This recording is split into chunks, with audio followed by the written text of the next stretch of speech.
জয় গুরু। ঠাকুরের রাঙা রাতুল চরণে আমার শতকোটি প্রণাম। ঠাকুরের চরণে প্রণাম জানিয়ে আমি ঠাকুরের কিছু কথা ঠাকুরের চরণে নিবেদন করছি। বিপদে বিপন্ন যখন একটি মা ব্যাকুল কণ্ঠে শিশি ঠাকুরকে বললেন, বাবা, আমি বড় বিপন্ন, কি করে আমার বিপদ যাবে? আমার একটা পদ বলে দিন।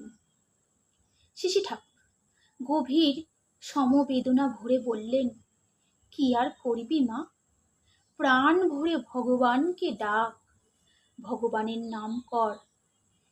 তিনি ছাড়া মানুষের আর কী বা সম্বল আছে বল?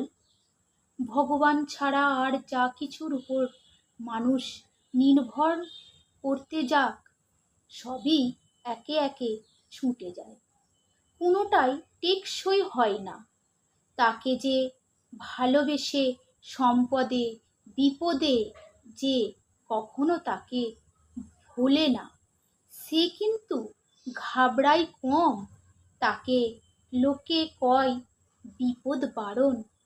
শরীর ঠিক রাখিস, আর তোর মনে কেউ কষ্ট দিলে তুই কারোর মনে কষ্ট দিস না। যতটুকু পারিস মানুষের ভালো করিস ও ভগবানের কাছে সবার মঙ্গল প্রার্থনা করিস। এইভাবে চললে দেখবি ভগবানের দয়ায় বিপদের দিনে সহায় সম্বলে অভাব হবে না ও মনের বল পাবি। জয় গুরু। আমাদের ঠাকুরের দীক্ষায় দীক্ষিত যেজন, সেই সৎ গুরু ভাই বোনেরা সদ্গুরুকে ধরে সত্যি মনে প্রাণে কিছু পাক না পাক, একার জীবনের লড়াই একাই লড়ার মতন ক্ষমতা তাদের তৈরি হয়। জয় গুরু।